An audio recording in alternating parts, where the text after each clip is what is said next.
রোজকার রান্নার থেকে আজকের রেসিপি স্টাফড আলুর দম। আজ বানাবো স্টাফড আলুর দম। তো পুরো আলুর দম আর কি, এটাকে স্টাফড আলুর দমও বলে।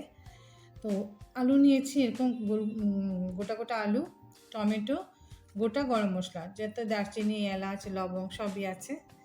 আর নিয়েছি পোস্ত, তেজপাতা, আদা, একটু পনির, চিজ আর কসুরি মেথি আর একটু বাটার। এই দিয়েই আমি আজ বানাবো স্টাফড আলুর দম। এখন আমি এই যে আলুগুলি নিয়েছি, এই আলুটার মাঝখান থেকে এইভাবে আস্তে আস্তে ঘুরিয়ে ঘুরিয়ে পুরো ভিতরটার থেকে পুরো আলুটা বের করে নেব। তবে ভিতরে আমি স্টাফটা তোমার পুরটা ঢোকাতে ভালো সুবিধা হবে। তো এইভাবে সবটা বের করে নিই, এরকম চামচের পেছন দিয়ে দিয়ে এইভাবে সবটা বের করে নেব। আমি এই যে আলুগুলি এইভাবে ভিতর থেকে আলুগুলি বের করে দিয়েছি।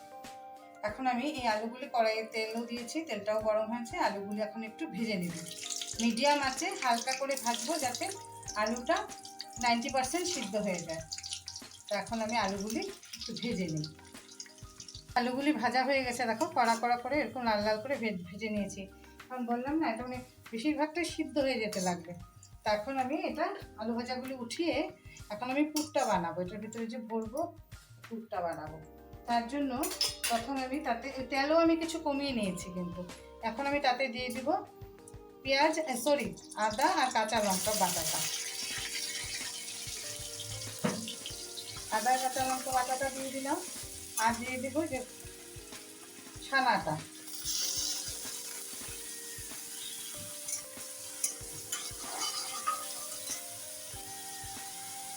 আর তাতে দিয়ে দেবো হলুদ আন্দাজ মতো আর একটু লবণ দিয়ে এটাকে। আর এই যে তেল ভাবটা আছে, এর জন্য এটাতে আমি একটু দিয়ে দিব সামান্য পরিমাণ আলু সেদ্ধ করা, এটা দিয়ে দিলাম, কারণ পনিরের তেলটা ছাড়ে না, তো এর জন্য আলুটা দিলে এটা টাইট হবে আর কি।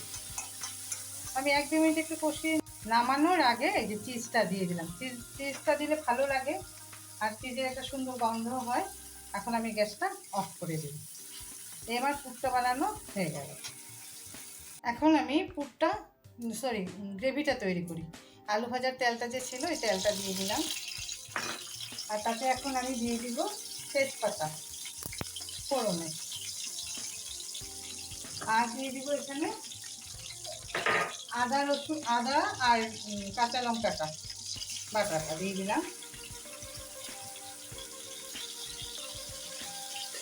আর এক এক করে সব মশলা দিয়ে দিলাম জিরের গুঁড়ো আধা চামচ, হলুদ আন্দাজ মতো, লাল লঙ্কার গুঁড়ো, আর দিয়ে দিব লবণ। দিয়ে আমি এটাকে ভালো করে একটু সাঁতলে নিই। এখন আমি দিয়ে দিব গোটা গরম মশলাগুলি আমি একটু থেতো করে নিয়েছি, এলাচ, দারচিনি, লং একটু থেতো করে নিয়ে এখন আমি তাতে দিয়ে দিব টমেটো পিউরি। টমেটোটা আমি পেস্ট করে নিয়েছি, টমেটো দিয়ে দিলাম, আর দিয়ে দিলাম পোস্ত বাটাটা। এখন আমি আরেকটু ভালো করে আরেকটু মশলাটা কষিয়ে নিই। সাঁতলে নিলে তোমার কাঁচা মশলার গন্ধটাও যাবে, টমেটোর যে একটা কাঁচা গন্ধ এটাও যাবে, একটু ভালো করে সাঁতলে নিই। মশলাটা আমার সাঁতলানো হয়ে গেছে, কিনারে কিনারে তেল ছেড়ে দিচ্ছে। এখন আমি তাতে দিয়ে দিব জল। এই মশলার বাটি, পোস্তর বাটির 1 বাটি জল দিয়ে দিলাম, দিয়ে এটা মিডিয়াম আছে হালকাভাবে হোক। ততক্ষণে চলো আমরা আলুর মধ্যে পুর ভরি।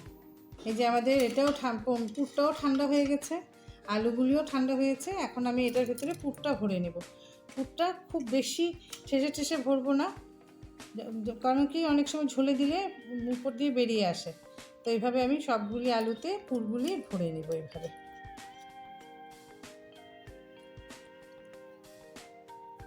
সবগুলি এইভাবে ভরে তারপরে ঝোলে দেব। এই যে ঝোলটা আমার হয়ে গেছে, ধরো মিডিয়াম আছে 5-7 মিনিট আমি ভালো করে ফুটিয়ে নিয়েছি। এখন নামানোর আগে আলতো আলতো করে আলুগুলি পুরের মুখটা উপর দিয়ে দিয়ে দিব। এই ডুবে গেল, পুরের মুখটা উপর দিকে দিয়ে দিব, কেন কি ডুবে গেলে অনেক সময় বেরিয়ে যাবে, চিজটাও একদম বেশি গলা গলা হয়ে ঝোলে নষ্ট হয়ে যাবে। তো এইভাবে আমি দিয়ে দিই সবগুলো দিয়ে। এখন আমি একটু বাটার আর একটু কসুরি মেথি দিয়ে নামিয়ে নেব। এই আমার হয়ে গেল স্টাফ আলুর দম। এখন আমি তাতে দিয়ে দিলাম হাতে ঘষে একটু কসুরি মেথি, আর দিয়ে দিব বাটারটা। আর আমার তো ধরো আমরা তো আলুটা 80%-এর উপরে সিদ্ধ ভাজাতেই সিদ্ধ করে নিয়েছি। আর এখানে দিয়ে দিলাম 1 চামচের মতন বাটার। যা সুন্দর গন্ধ বেরিয়েছে দেখো। আর এটা একদমই নিরামিষ, পেঁয়াজ রসুন ছাড়া। ভালো লাগবে খেতে। আলু এসে তো স্টাফড আলুর দম তো, ভাত পোলাও বলো, ভাত বলো, রুটি বলো, সবার সাথেই ভালো লাগবে। এই আমার কমপ্লিট হয়ে গেল স্টাফড আলুর দম।